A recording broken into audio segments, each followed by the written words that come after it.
audience. Hello, travel tech professionals and tourism uh, businesses all around the globe who are joining live. Welcome to another episode of AI Tourism Talks. Please let me know in the comments if you have any kind of issues, maybe, to hear us and see us before we begin. And also, I will repeat this several times during the session. Please comment from which country or city you are attending. I will introduce you to the stage into the stage here. It will be a great pleasure for us to see from which country and part of the world you are actually attending this live.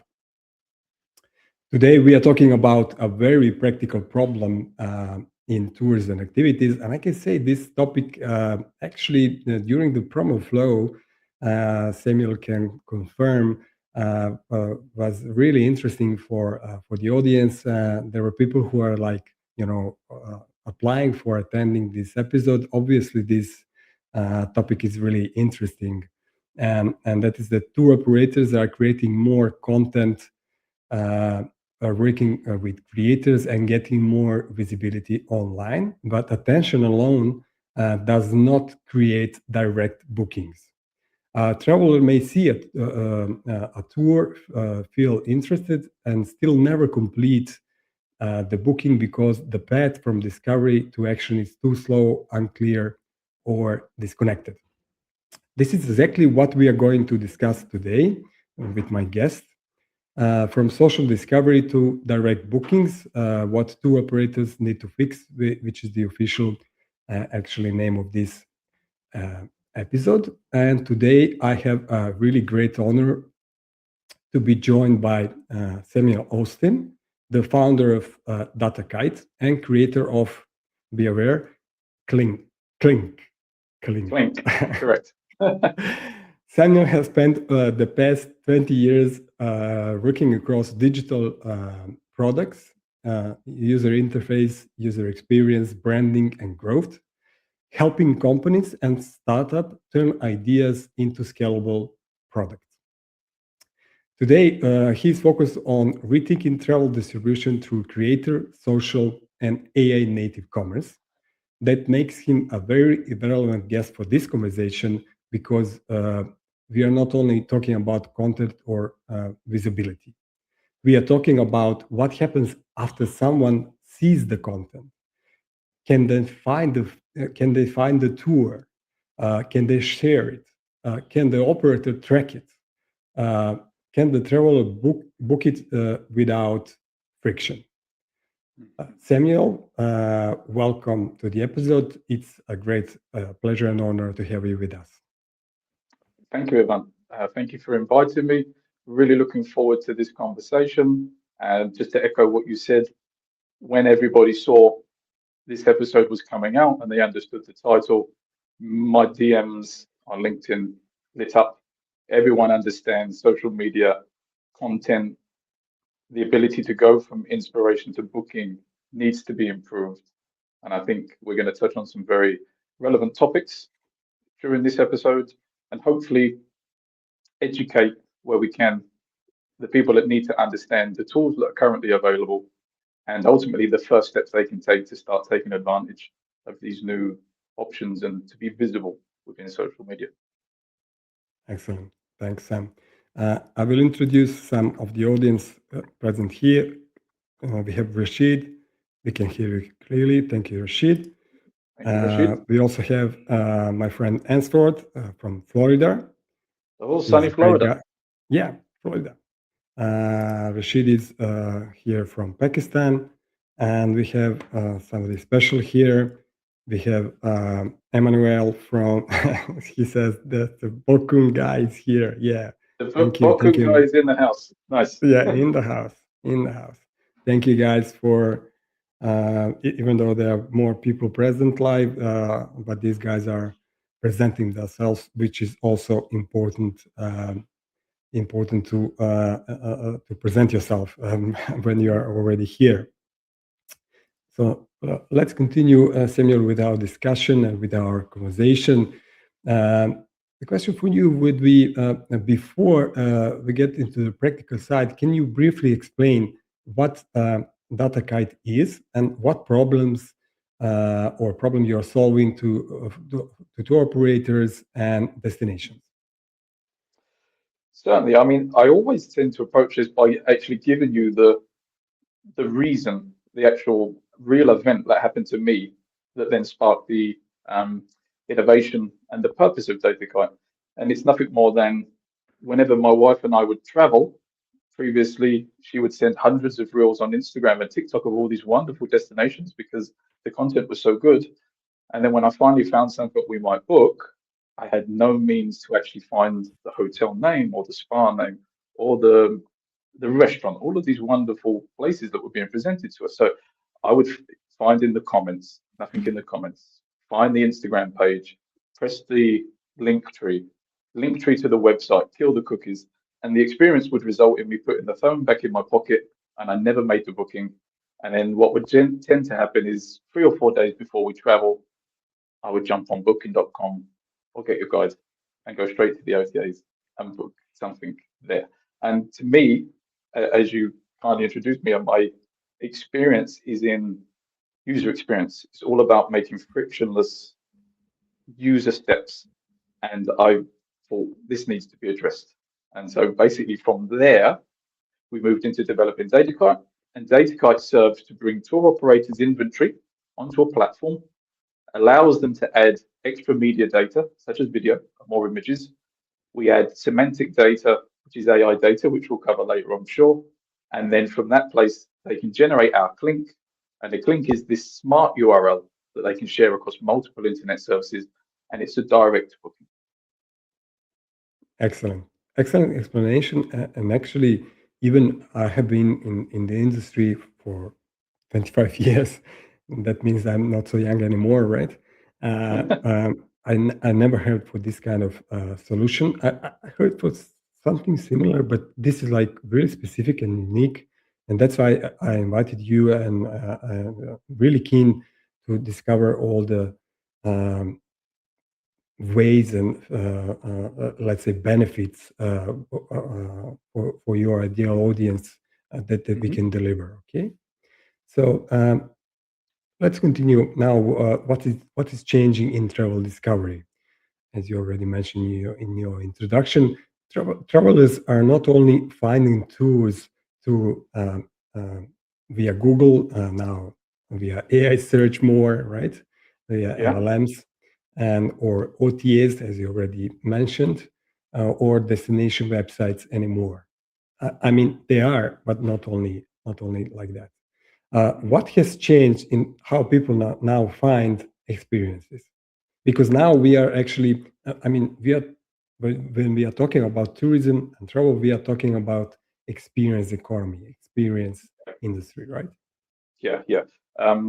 Hotels, of course, come into the whole industry at large and flights, but really when the data has now shown, and it's again the reason why when I was looking at the problem, I started with the experience industry, the in-destination experiences. So that's the cooking courses you take when you visit Rome. It's the whitewater rapids you go down when you go to Norway. Because the way people now engage with booking travel is they look for the experience first. You know, they look for these Coachella events when they want to go to these wonderful music events. Someone wants to go on that safari, so they find the safari. So travel has now become, the booking has become led by the experience. Whereas I can even remember back when my parents were booking travel, the very first thing we had to book was the flight because it was often the most expensive item and it was also the most infrequent. So once you had your flight, you could then think, right, now let's find the hotel. And then often we would all arrive at the hotel, have these wonderful reps, and they would tell us what tours and activities we could do. It's the exact opposite now. People book the experience. They want to travel to this place for that experience. And so this is what allows content now, and particularly short form video content, to be so powerful in allowing people to connect with an experience, connect with an activity. And of course, that lends itself perfectly to social media. The content creators and the influencers there, they build themselves and their audiences upon the amazing content they provide, and their engagement is big. When we look at content creators on our platform, we're not so interested in follower number. That vanity metric's gone now. 20 million followers, yeah, it's great. We'd rather have a 20,000 follower creator whose engagement's at 60 or 70%, because it's extremely important that the people they're talking to will respond to their content. And the industry at large needs to understand that content still, and even with AI coming, video content will be the biggest driver to emotionally connect with someone that I think pushes them into that booking mode, takes them from inspired and thinking about booking into actually making that committed purchase. Yeah, you had an interesting post just a few days ago. Can you mention I what did. what did you mention Yeah. in the post So particularly? basically, in the UK, we had this teletext holidays. And when we was children, we would sit there, and it was a family event. We was booking the yearly holiday, and my dad would say, "Okay, teletext holiday night." We would order in Chinese. We'd all sit there, my siblings, my brother, my sister, and it would be like a big movie night. And we'd sit there, and teletext holidays was this TV service where you press the red button, and it was a very blocky text interface, and it was just preloaded with destinations, date number, and board type. So Mallorca, 14 nights, all inclusive. And at the end, you had a reference number. And then at the bottom of the block, you had your phone number. And when you finally found something that you thought would be interesting, we would write down the reference number, hand it to Dad. Dad would make the phone call, and he'd book. And that would be the holiday. We never saw an image of the hotel. We never saw anything about what was in the surrounding region. We trusted this interface. And he haggled the price. Of course, that was probably the only real bit of human interaction he had. And then he said, "Okay, kids, we're off to Mallorca next 6 months' time." And I was trying to think recently about the parallels of how technology changes, how people then seem resistive to that change.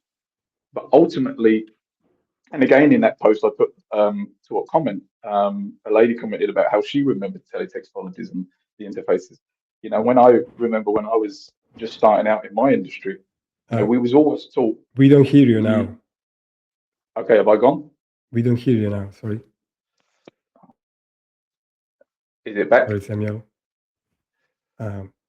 At least I don't hear you. I don't know about the audience, but I don't hear you now, which is really important. Yeah.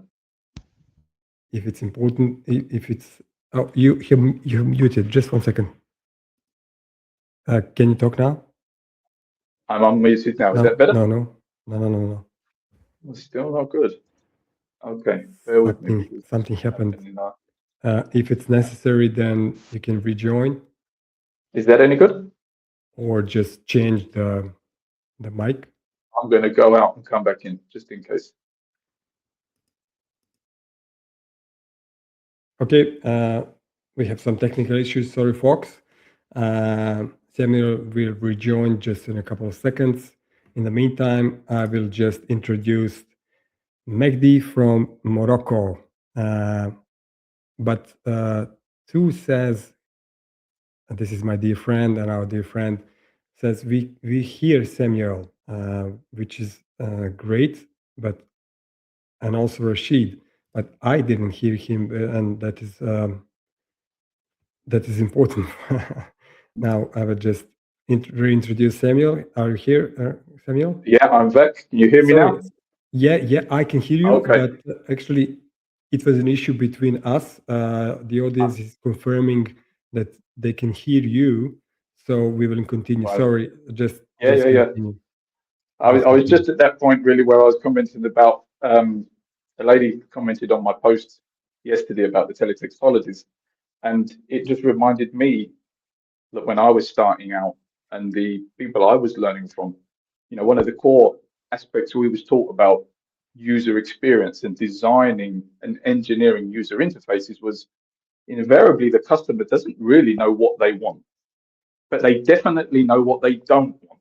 And this is the difference between what we have to do as engineers and designers when we're thinking about these new services. And I think of the progression of teletextology selling into the internet, where everyone said the internet will fail, and then from the internet then into mobile, and now mobile into social.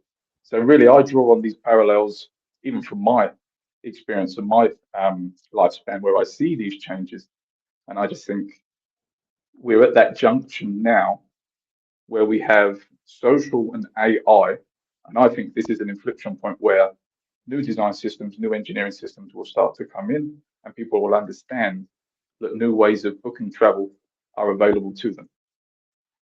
Excellent, excellent. We now have our friend Martin, dear friend. Martin's Also, here. Wonderful. Martin's here. He said, I hear him too. And also another Martin who said, listen to yourself via LinkedIn. It's impossible. Sorry, Martin, it's impossible. We are on StreamYard, not to promote them so much, but it's impossible. I have to hear my guest. Thank you. Yeah. Thank you. Anyhow, so let's continue while we are here in this occasion, and everything is fine. Samuel, for you, another question. Where do tour operators usually lose bookings after the first moment of interest? There's many places. I mean, if we start to think about, again, the user journey, the traveler, the person that's looking to book, the operators, I feel, need to now be in multiple locations. They need to be at the engagement and the intention layer. That has shifted to many places, social being one of them, community chats being another. And so really, again, it's all about just making sure your products, be it tours, hotels, flights, anything in the industry really, has this ability to be shared at the attention level where someone could convert into a booking. So at the moment, if you're not in social media, you can't sell a tour from social media anyway. So you're potentially losing sales there. If you are not utilizing content, again, we'll lean into it. The fact that, there's a famous saying, a picture paints 1,000 words, but a video sells 1,000,000 tours. Videos will always be a very, very big driver to higher conversion. So there's not one particular place, Ivan, I would say that people are deliberately losing tours, or not deliberately, or actively losing them. I think it's a mix of just making sure you're in all of these different places now. Yeah, absolutely. Absolutely. Let's go to the question, why go to our website, which is still really present as a workflow, so to say, is often not enough. So a lot of operators are in tourism still using go to our website as the main next step.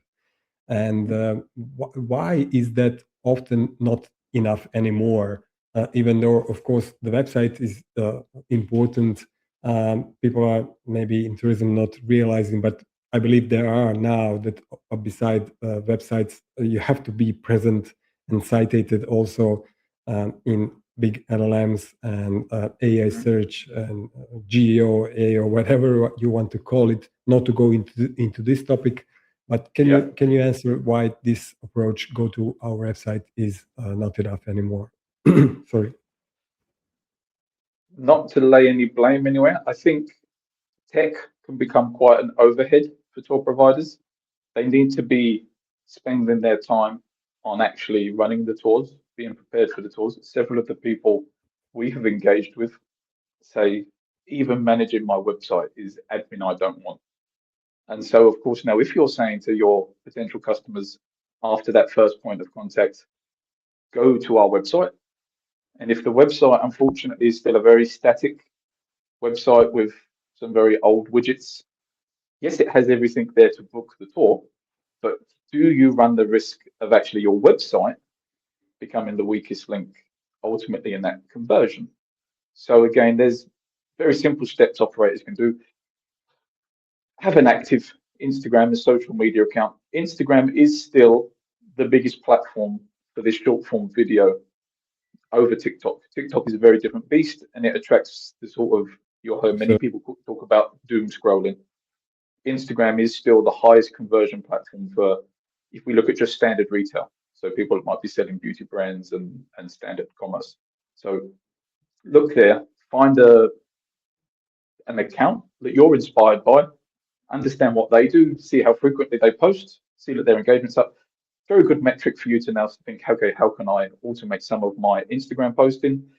There are services you can use to do that, which actually you just spend a few hours and build out a full schedule, and then it will run a week for you. So you can actually automate some of that automation. It's again hard. So with the websites, SEO, even in a world of AI, is still very, very important. Are you optimizing your websites for SEO? If you're outsourcing this, make sure the people you're outsourcing to are adding all of the data. And again, you mentioned many of the acronyms, the AEO, the GEO, the SEO. All of these things should be being provided. So you can still try and make sure that if someone does go to Google and searches for water rapids in Voss, Norway, at least your website will rank. So there are a few things you can do that are not tech heavy if you do not want to spend hours inside these tech platforms trying to modernize websites. Absolutely. Beside this, I believe you will agree with me, not only with me, but with the data. And these social platforms are also search engines, right? They are. Especially Instagram Exactly. and TikTok. I believe, and I remember numbers pretty well. Of course, I'm following the biggest marketing names in the industry, like, for example, Neil Patel, who is the biggest one of the most famous marketer in the world, and he's always publishing, new data and interesting data about search and everything else in marketing.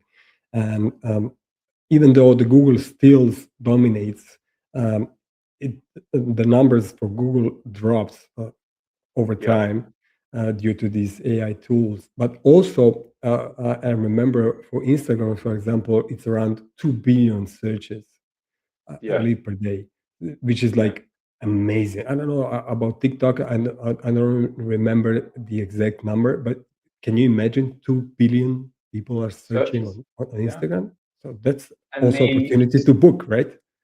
the search parameter has changed as well. There was a recent article, indeed, I think it might have been their annual report. I would direct everyone to go to beautiful destinations. If you don't follow them, they have a brilliant Instagram. They really do. And they produce these yearly reports because they're in social media, they understand it. And what we search for when it comes to travel inside social is very different to what we might search in Google. So if you're searching for cat faces that make me laugh, that you're going to see the cat rolls. To travel, it tends to be 12 words or more. So people aren't just searching for 1 or 2 words. They're actually searching for 2-night stay in Paris, 15 minutes from the Eiffel Tower. Into social, and then they get the wonderful reels, they get the shorts, they get all the images of everything. So actually now social has become, as you quite rightly say, this very, very powerful search engine. And we're also very lucky now that Google indexes social media posts. Never used to do that. In the last 12 months, it started indexing Instagram posts. So you can even go to Google and search for what I just said, the 2-night stay in Paris, 15 minutes from Eiffel Tower. It will pull an Instagram reel and show you and say, oh, actually, this might be of interest to you now. So again, your content on Instagram becomes searchable within Google. Your content in Google becomes searchable within Instagram.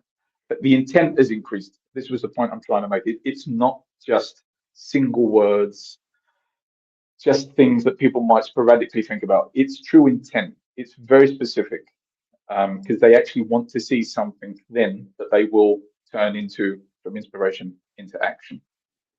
Yeah, excellent. Actually, it's so to say correlated to the search that we now have in AI models, LLMs, not to mention any particular. We know them, of course, and people are searching not by, just by destination, for example, Paris or London, whatever.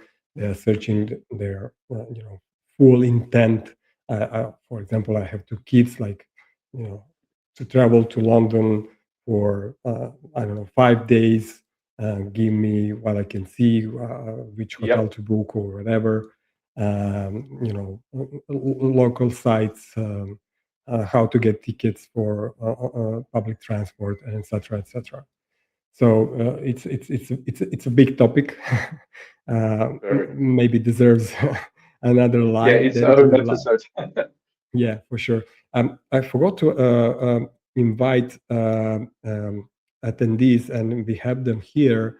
And that is to ask questions, actually to leave the questions as comments here for Samuel while he's investing his time and energy here. So leave the comments during our discussion, and we will address them at the end, okay? So let's go further. Let's go to the creator partnership and measurable distribution. So many tour operators work with creators for awareness. That's obviously present for many years. How should they think about creators as distribution partners, not only content partners? I think that's exactly how they should think about them.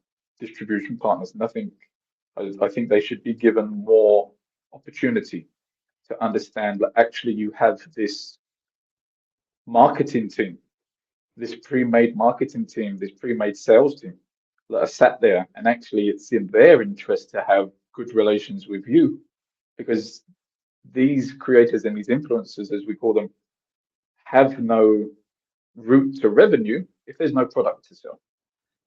And so, again, you're quite right. Most of the current creator travel provider relationships is a predefined financial value, 300 euros to promote my tour. You send them the content for 6 weeks on your Instagram, and I need X amount of likes. It's pretty, I mean, although social media is still very current, that sort of engagement is now becoming very archaic, very old. What we now start to see is these actual creators want skin in the game. Creators want direct connections back to the brands, the companies, the tours that they're going to sell, because they want to see how they can monetize the content and make it evergreen. For instance, you can post a reel of some wonderful tour in South America. If you was to include a link in that tour, if it was connected to that tour provider, that influencer and creator can leave that content live on YouTube, on Instagram, TikTok, iMessage, all of these services.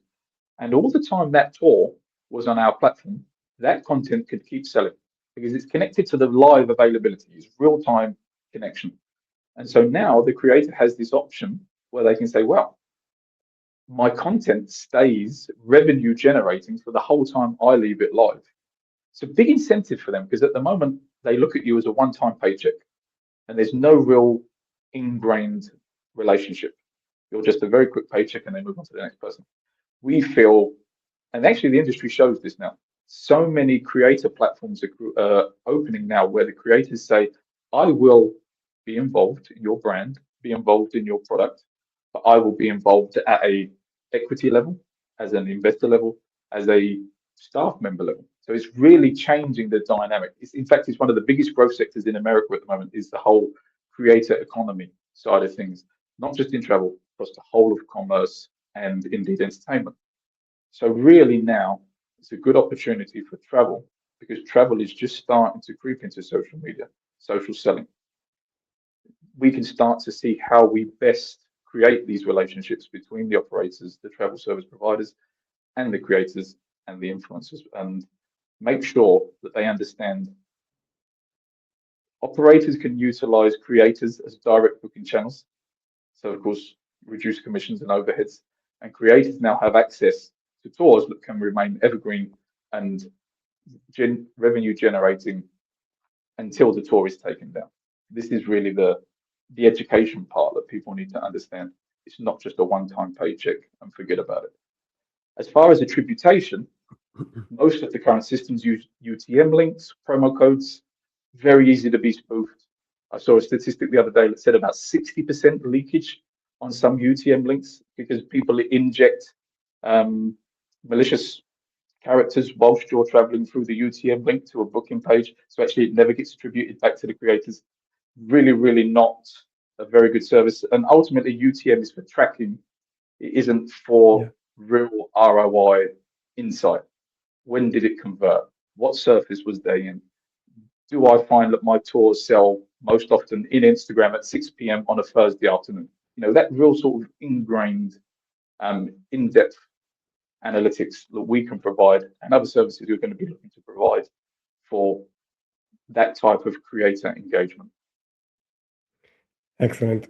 Maybe somebody from if somebody will watch this episodes from big OTAs will hate me for this one, but I want to say because I'm coming from small entrepreneurship family as a third generation. Uh, there are people who knows that already here on LinkedIn who are following me, and I'm coming from hospitality, Yeah, and I like to give provide value to small players. I believe your platform and datakyte and the Clink, let's say, workspace is providing to ordinary people, so to say, creators and not big OTAs who are taking a big chunk, I don't yeah, know, from 15 to 30% from operators yeah, to and more operators, in some instances. and more. It's more. So, Yeah, excuse me, OTAs. I love you. I use them, not to mention any of OTAs.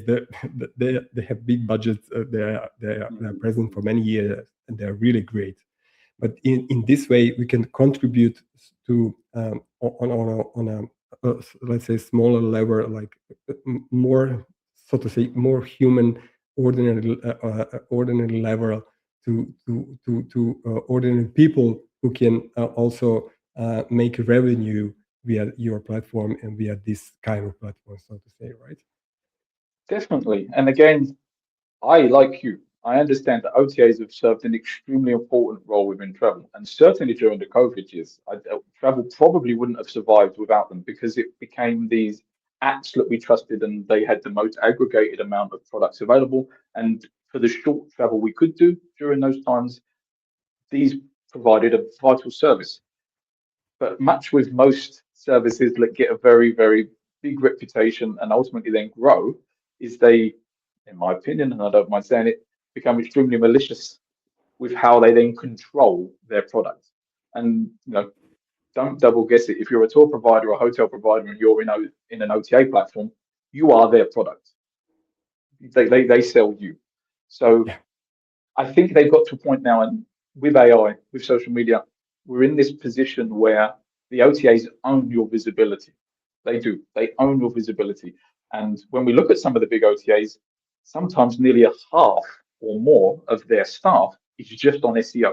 So that they make sure whenever anyone searches, as we mentioned before, their links always come out top because they've got the time, they've got the money, as you mentioned, to actually invest in all of this tech side to make sure that actually when anyone searches for a tour, they come out top. Some very good tour providers do very well at this and they do get ranked as well very highly. So the idea we feel is if we step much further down this road and let the OTAs continue to own the visibility, even in AI, even in social media. TikTok Go is now live in America. That's direct hotel bookings inside TikTok just in America. They are already telling you where it's going. They do not invest and spend time and money on engineering and marketing and connections to these sites if they do not understand the data themselves. And the data these social media platforms have got is they're like oracles. They can see 2, 3, 5, 10 years ahead because the data shows them that. So we try to do a more human thing. We try to do, I believe, a more fair thing. And that is we have operators on the platform. So it's always a direct booking. We charge a very low commission, between 3 and 6%, depending on where you are. And then what we say to them is, listen, you was already paying 30 or 40% to the OTA. We're taking 3%. That actually now gives you 27% to play with. Incentivize the creator with 10%, and you're still 15% or more better off. But you've now got revenue going to the creator. That's revenue in the countries where the creators currently live. So again, we're connecting creators in Norway with tours in Norway because they can come and promote them. Now, Norway as a region keeps more of its travel export value because at a country level, and we're having many conversations about this with some tourism boards, DMOs across the world, travel is registered as an export at a country level. So that's a financial gain. Even though people come to you, it is an export. But if you're now in a position where your travel export has a 40% commission base level because everything is sold through OTAs, that's 40% leaving your country. It's going to wherever the OTAs are based. So we can say to them, keep more of the revenue on the operator side, use your locals, incentivize them, keep more of the revenue now going to your people, your population, keep more of that revenue here in your country where you can. So we believe that's a better way to approach it. Operators have said, if I had more revenue, I can invest more in my tours, take on more staff, offer more tours. Creators are saying, if I'm going to be making long-term revenue, I can now travel to more places and promote more tours. So we think it's a flywheel that ultimately, if positioned correctly, can keep itself going. Yeah, excellent. We have also, it doesn't show here, but it shows here in my other device. It's Maria. It's also my colleague. And she's from Santorini joining. She said 50 minutes late with Starbucks. She grabbed a coffee. Great. She needed coffee. Yeah.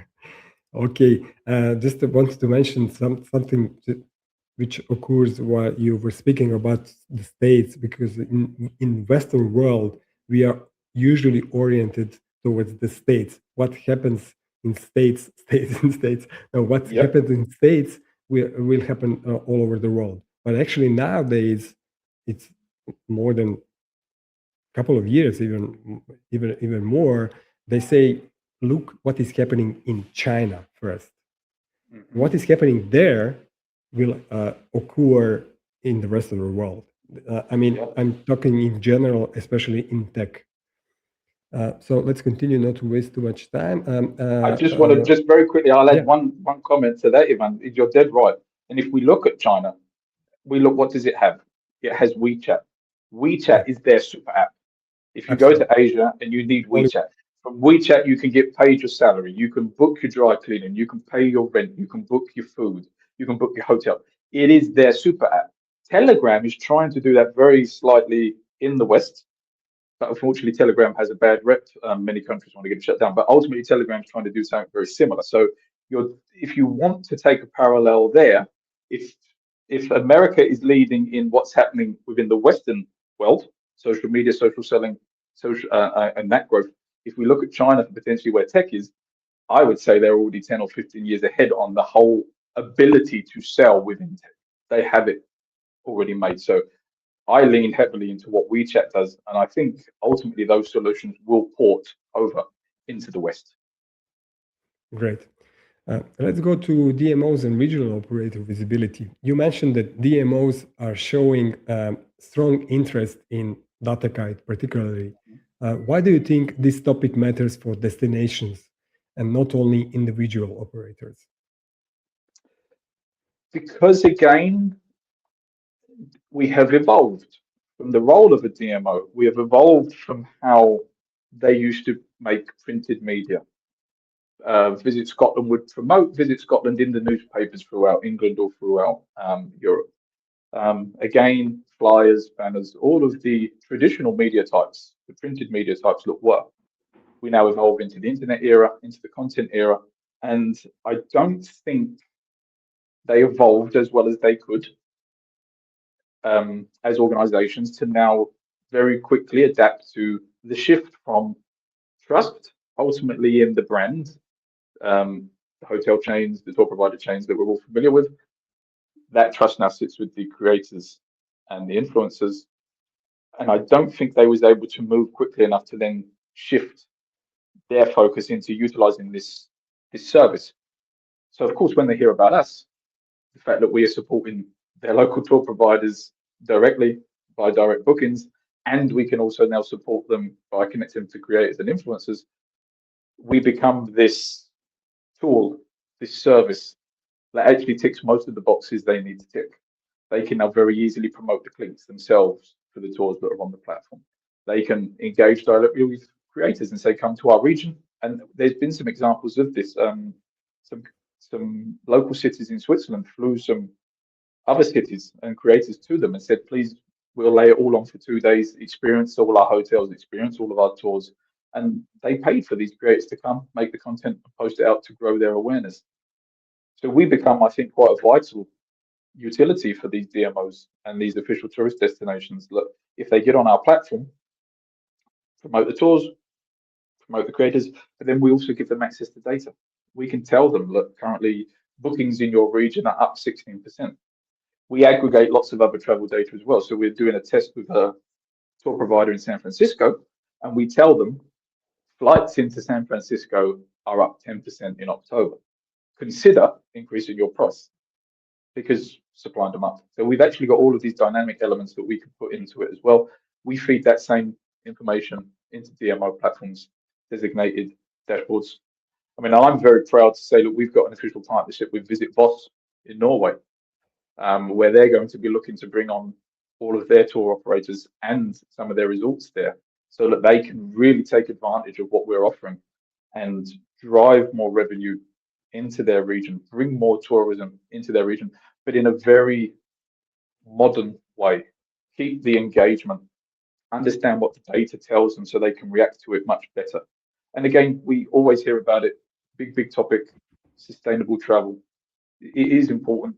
So again, we need data to be able to make those educated choices on what we should and shouldn't be doing from a promotional level, bringing more people out into other regions, not just so focused on the big tourist hotspots that we know. This is something we talk to them very regularly about, and it's added features we'll be bringing to our platform to support these types of organizations as we develop. Excellent.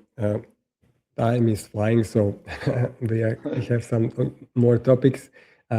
You also talk about AI native commerce, and for some people, it can be confused in the terms. In simple terms, what does AI ready travel content mean for tour operators and destinations? Very firstly, we probably don't really know what AI ready means yet because AI is changing every day. But if we was to try and surmise what the first things you should be doing and what we call it, it just means making sure your tours are viewable by AI into these LLM platforms. That's really the main thing we would say about being AI ready today. We add some things on our platform which enhances the AI readiness in that sense, but really, you know, if a tour provider says to me, how can I become AI ready? Just make sure an LLM can ingest your data and potentially reference it or link out to it. That's step number one. Great. Maybe this is the moment to introduce LinkedIn, even though it's not connected in any way with B2C, right? Tour operators cannot sell over LinkedIn because it's B2B platform. But nevertheless, if you want to be present as a brand and find a business network over here, it's great to mention that the data shows that LinkedIn is the second cited website in the world after Reddit. So it's really important. It's really important to be present on LinkedIn, even though your ideal customers are not directly present over there. So this is the moment. Yeah, this is the moment. I will tell you that our clinks do render inside LinkedIn. So we actually have tested it because you can inject our clink URL into LinkedIn video full booking as if it's any other service. Very conscious because as we say, we know. Yeah, well, there's ads, there's adverts. And again, I want to draw a distinction between an advert that then leads you to a place where you can make a purchase and what a clink is, in the sense that it is a live booking environment. We aren't a redirect. We aren't a push you to a preloaded cart. The booking exists in that URL. So this is why it's so powerful. It can be shared, as I said, across any internet service that can handle a URL, can serve and present to the end user a booking of any type. And when we start pushing more demos out, it's one of our best platforms. Actually, iMessage built into the iOS systems, LinkedIn and Telegram are three amazing interfaces we have. And then, of course, we get into the social media. So, but there we go. You've just said LinkedIn gets cited. LinkedIn is very big for SEO. LinkedIn gets pulled into many other different search engines. If your clinks are now live in there, you're going to get cited in a search when they pull LinkedIn as well. So it just adds to the whole visibility of your tours. Excellent. Uh, there are some points on practical takeaways from this session and from what you're offering with your solution. That is, if tour operators is active on social, but not getting enough direct bookings, what should they fix first? Their visibility. There's their own social media accounts. Very, very easy. Yes, it takes a little bit of time. That's the biggest commitment is the time. But start to produce your own video content, even if you think it's bad. It's not. It's great. It's human. It's engaging. Start posting videos on your own socials. Start building your awareness there. So that would be also advice what to do, let's say, in the next 30 days. Yeah, definitely. I would jump into that tomorrow and start building my platform and just post anything. Post a video of you getting set up for your tour. Good morning, everybody. This is us. We've got a tour going out at 10 a.m. This is me getting the bikes ready. We're going to be going down this hill and we're going to finish at this lake. See you on the other side. 15, 20-second video. Post it. Post it. Don't be scared. In a world where we have people sitting down watching cats drink milk, and they're content to scroll through it. I would much rather see someone getting ready for a mountain biking tour or for a boarding tour. So let me see it. Let me understand what you do. Because this is where we start to build the trust. This is where we start to build that authenticity. This is where we then start to break down the barriers of, am I inspired, to I'm going to book. Excellent. Now is the time for the audience. This is first comment, actually. It's not a typical question, I would say. It's from Alexander Stajkic. He's obviously from my region of Balkans. I cannot say, is it from my home country? Maybe yes, should be. But travel creators should be storefronts for the travel industry. On Collabs, only there's 5,792 Instagram first travel creators. Great insights. The creators are ready to monetize their content, but the current technology does not allow them to easily integrate monetization into travel content, itineraries, etc. Yes. Great insights from Alexander. Alexander, you got it dead on. It's the lack of the tools. It's not that the intent is not there because the data is telling us otherwise. It is the lack of the tools within the social platforms for travel specific selling. Very easy to sell a pair of trainers, very easy to sell a lady's handbag. They tend to connect to a static SKU backend and you render the images, you book your color and ship to my address. Travel is a different beast. It's an extremely fragmented tech stack across the world. So this is why we've spent onerous amounts of time to make our solution ingestible everywhere. But he's hit the nail right on the head. There just is not the tools currently to allow these people that are sat there ready to start monetizing their content.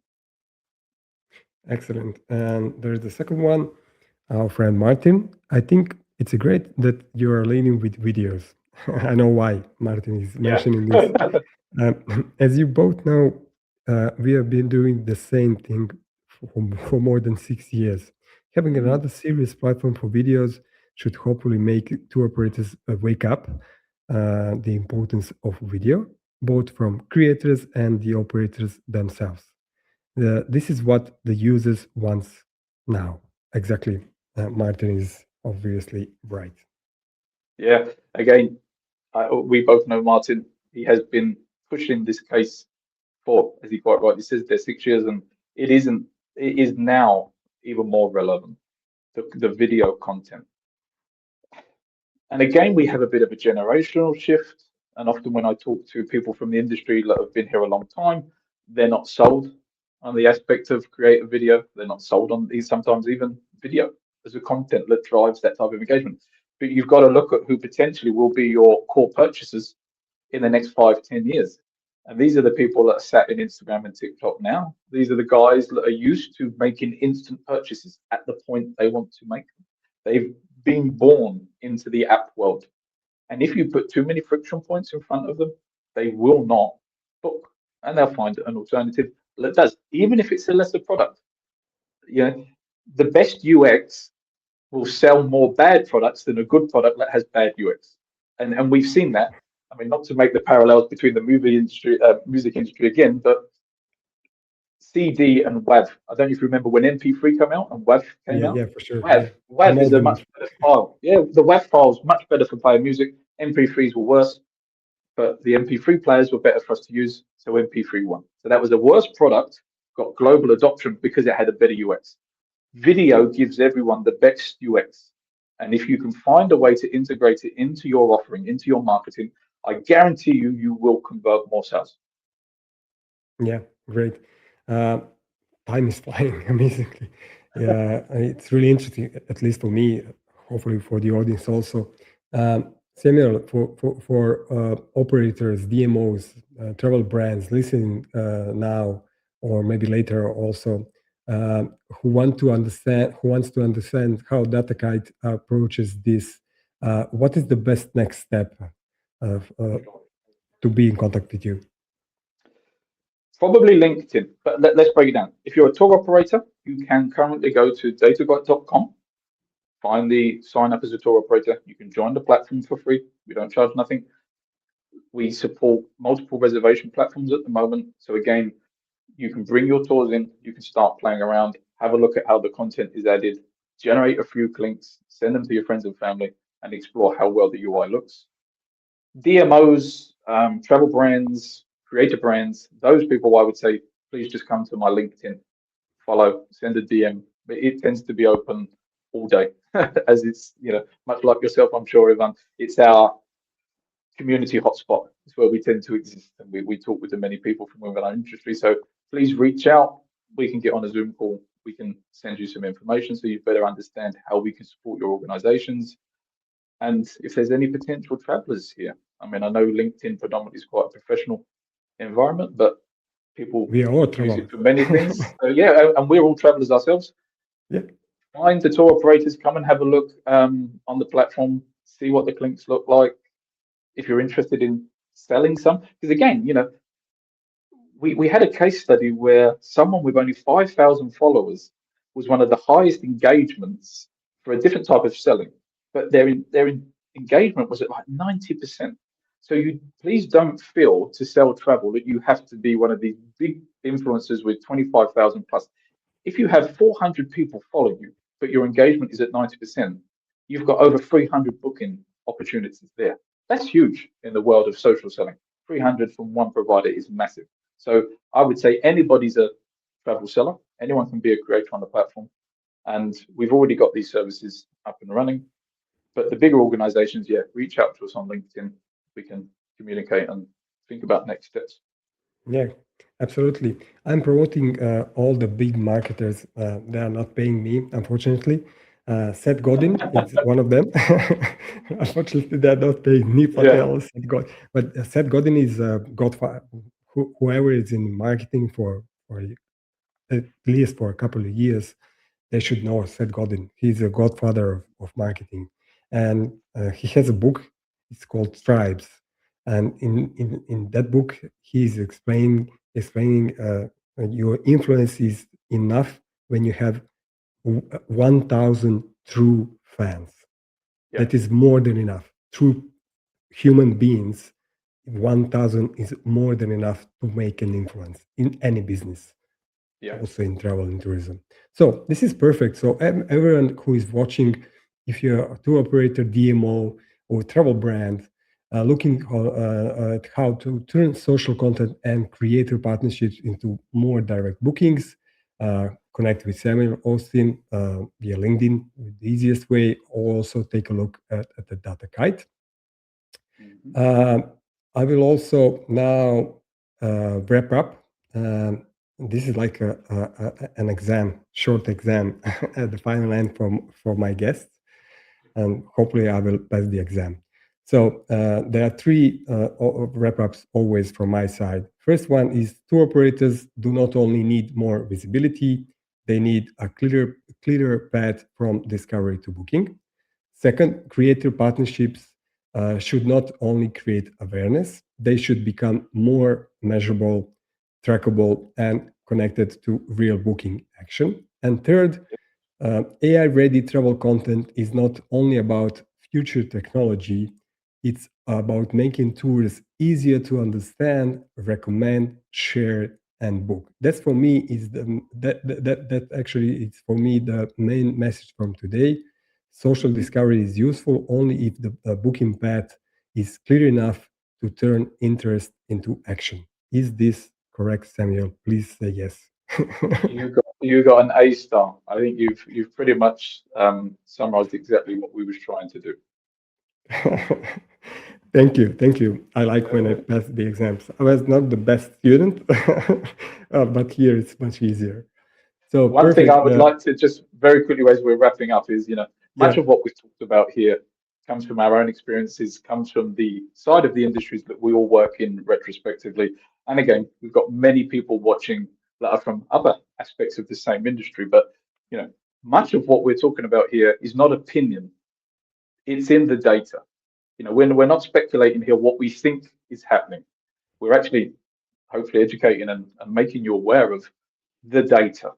It's what leads us in my company. We use the data to guide us and then to educate us. So if there's any, again, people want to reach out, I can direct you to much of this material where you can see it. Just send me a message on LinkedIn. But I just always like to reinforce the fact that what we're doing is being led by data.